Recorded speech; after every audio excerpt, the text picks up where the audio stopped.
And we are here at Placemaking Week Europe. The day is not over yet, but we're past the halfway point, and it's been a day full of great conversations, nice sessions, and lovely people, including Abbas, who is seated next to me here. And hey, maybe you could start off by introducing yourself to those that are watching and listening. Yes. So hi, my name is Abbas. I am originally from Lebanon, but I am based in Helsingborg in the south of Sweden. I am a designer and a cultural manager and work with a lot with placemaking in Helsingborg. And I used to do that also in Lebanon, but more with urban engagement, I would say. Yes. That's pretty cool. Yeah. Yeah. And short and sweet. Actually, maybe you can dive a little bit deeper into those sort of the differences between, working in urbanism in Helsingborg and then working in urbanism in Lebanon. Yeah. So, I actually, my first education was in architecture, and that's where the whole story started, because I realized that the way we are learning what to design and how we think about buildings is so kind of detached from what's happening in society or how the city functions. And Beirut is very much contested, like it's a heavy city with lots of urban challenges like public spaces, like we have lots of heritage, housing problems, and that's where I started to rethink, like, okay, what can I do? And then I started something called Architects for Change in Lebanon, which was the idea was to create a community of architects, mostly students and young architects who want to engage with these questions, social, cultural, environmental. And we used to do a lot of programming around that, and in addition to like public intervention in public spaces. All of this, of course, I learned a lot about this kind of processes and how to work. And then I did my master's in design, which is more like design strategy and design thinking. And then in my master's thesis, I worked on the research the urban activism from a design perspective, like what kind of methodologies we use and all of that. And then, of course, placemaking appeared as a methodology or as a process as we know it now, and then it was the starting point to think about that. Fast forward, I moved to Sweden, and in Helsingborg, I started work with the local municipality in Helsingborg. Fly. There's Yeah. a fly joining us on the bench. Yes, being in nature. So yeah, I mean, it's also this idea of collaborating with the municipality. So that's a big difference between Beirut and Helsingborg. So in Beirut, it's this idea of activism. You are like programming, you are kind of the municipality role is very different. While in Helsingborg, the municipality is your partner. They are like hiring me to do this. Yes, exactly. And that's, I think, how things have been changed. And then, of course, the lesson is like, if you have public space, if you have places, urban spaces everywhere, regardless of the standard of the level, there's always room to do things better. There's always room to engage people better. So, and that's where I am right now. And are you working with different groups or demographics to make that happen? And if so, how are you engaging with these different groups? Yeah. I think I've been thinking a lot about this our position in this whole project, and I think we run this project as an external, like private sector or whatever, civil society sector, to the municipality. That is, the project is theirs, so it's not our project that we are seeking funding. Rather, we are implementing. So that gives us also this like freedom, or like we bypass the bureaucracy a bit, and we can get the link to the community. And then I start to think about this position of us being in this middle, like intermediary, to mediate between the public sector and the local community. So that is the center of how we work, and because we are in that middle, we work with so let's say the civil society, the associations, the public sector, the different departments, the other companies that exist, the housing companies in the neighborhood. And when we think about the civil society, that's where the key. So there's also, like in the placemaking, you need to work with what exists, what are the assets in the community. The neighborhood we work with is called Söder, which means south. It's in the south of the city and is very much segregated historically, socially, and then ethnically.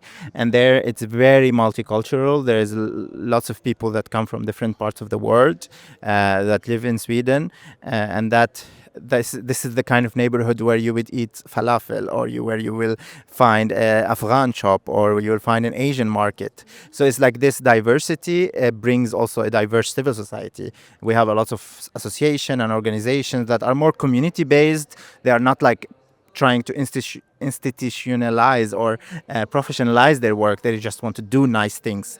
And with them, we work a lot. And we run this year, for example, a placemaking lab, which we bring these associations to also learn how to work together, or like at the basic of it, know each other, and that you exist in this neighborhood together, and then what are the possibilities to do things, and then the idea is that the outcome of the lab is that what they do in the summer in the square and the park we do. So it's like being with them in the process of doing the activation. And I love that it's turning into real outcomes, right? And then you can see that through and be like, okay, this worked out. Maybe this part didn't work out, or yeah, that's really cool. Was there anything that's super surprising that ever came from one of these placemaking labs, or something that you didn't expect, or yeah, something that was a bit of a plot twist in the storyline?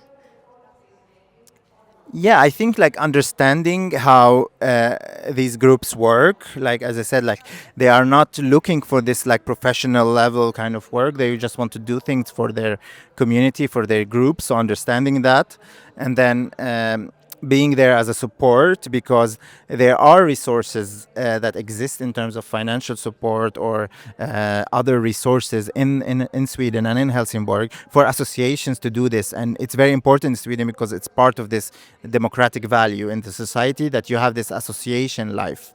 So we try to really showcase that kind of importance, and how does this relate to public space, because they are very good at organizing events in their closed community spaces, or like venues. But then how does it happen when you open up, you do things outside? You have to engage a wider network of people. So that's like, I would say, okay, this understanding between closed and outside, and then respecting or like understanding who is their target. So we have an organization that work with special needs children, but actually with their parents. It's like to provide support for the parents who might have language barriers to understand the resources and all of that. So we work with them, and they did like last year they did like a VR experience in the square, and this summer they did a big festival with lots of activities that are about movement. And in these events where you have their target group, but also interact with other children, and then you create this kind of inclusive space in the public space. I love hearing these examples. They're very inspiring. So then do you work with like one specific target group at a time, or do you, when you run the labs, do you do it with different target groups? The lab, we work with associations, so regardless who they are targeting. And that was the main lesson also. After the first year of running the project, we were very confused, because you also need, even if you are based in the neighborhood, you need time to build the trust, to understand who is what is doing what. And things in these kind of things, like things change so fast, like a group can appear out of nowhere.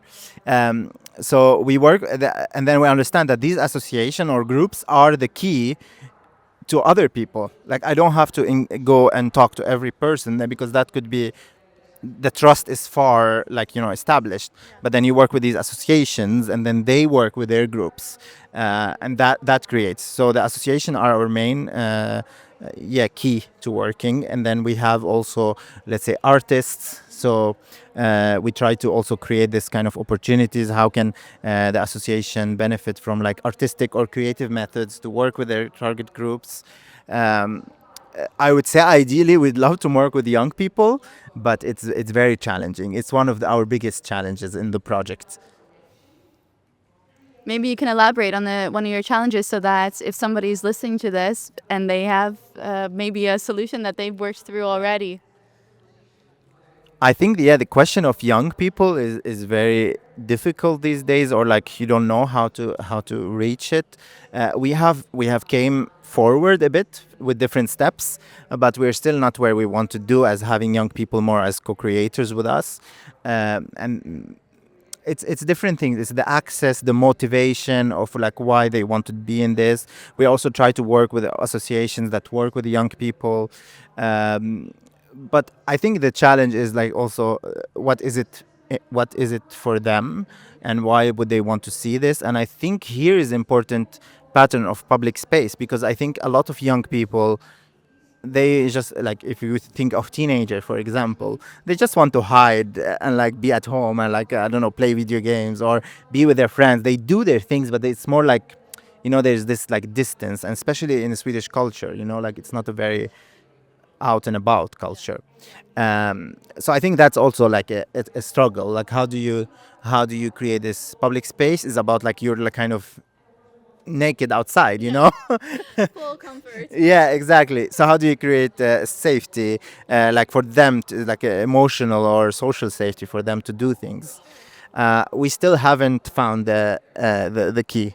Actually, we did this summer with sports, so that was the start. I think we had a sports training, because in the park we have this outdoor gym, and they had a summer program for that, and then a big competition. So that was like the start. The start. Yeah. Super cool anecdote there. I'm curious, do you have a favorite public space? Could be in Helsingborg, could be anywhere in the world. And when that comes to mind, what are some key features of that space that you think make it so wonderful? I don't know if it's my favorite today, but I can think of my quickest. If you know Centre Pompidou in Paris, it's like this big building with like pipes on the outside. It's a cultural house, and the idea that outside it they have a big like a square, or it's just like it doesn't have anything, just like a ground. But it's like it goes down and then the building is there.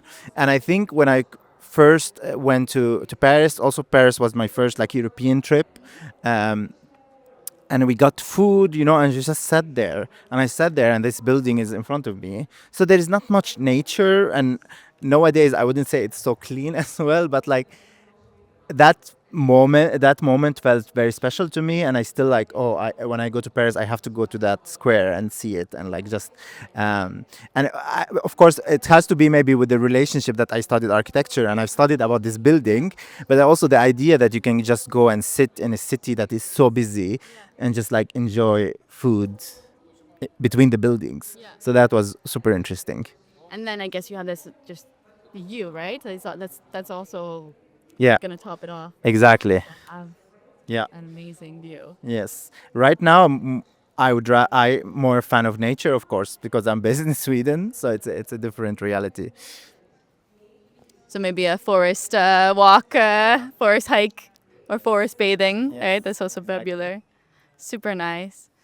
Hey, I mean, we're sitting here on our good place bench, and with that, we like to talk about what makes a good place for someone. And you're living in Helsingborg. You're not from there originally. What makes Helsingborg a good place to you? I think the opportunity, like the opportunity that you can feel welcome. Not everyone would feel this way. People have different barriers to a place, even if you are born your whole life there. We have lots of problems in this society everywhere today with like loneliness, for example.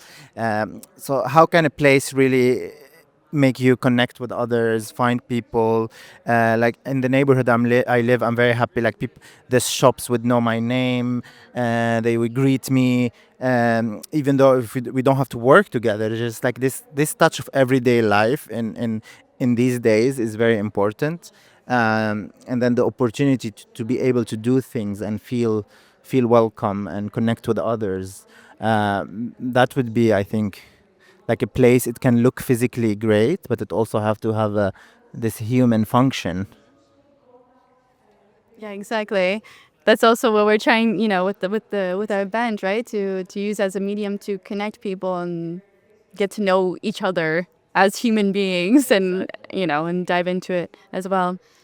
Um, is there anything else you are passionate about that you want to share with the audience of listeners? Maybe it doesn't have to be urbanism related, but something else that makes your heart skip a beat. I mean, it's definitely like if my mom or would listen to this, because they still don't understand what I do, you know, like, oh, you are an architect, you're supposed to do. But then I think 10 years ago, when I was asked, like, what is it that you like to do? And for me, it's like really bring people together. And that has been really my passion. Like, and I'm someone who my friends call workaholic sometimes, like I'm so driven, I want to do things. And that's really my passion. It's just like this idea of being energized from making cool things happen, and that only happens when people are around and like you're doing things and you're making things. And that I would apply for anything. So not only like if I work with public space, or like if I work with something else, I feel like this passion, even when we are doing a dinner at home, like this feeling of we're making something, we're bringing people together. It feels so important for me. Thank you for sharing. And also, I think that's why it's so nice to have these kinds of events as well, to have that sort of like shared energy and to motivate each other and get everybody stoked on, whatever project they're working on. And yeah, the power of the collective is quite strong, I would say. Anyways, Abbas, thank you so much for your time. Thank you for sharing with us. And we're going to enjoy the rest of these days ahead. Okay. Cheers. Yes. Ciao. Bye.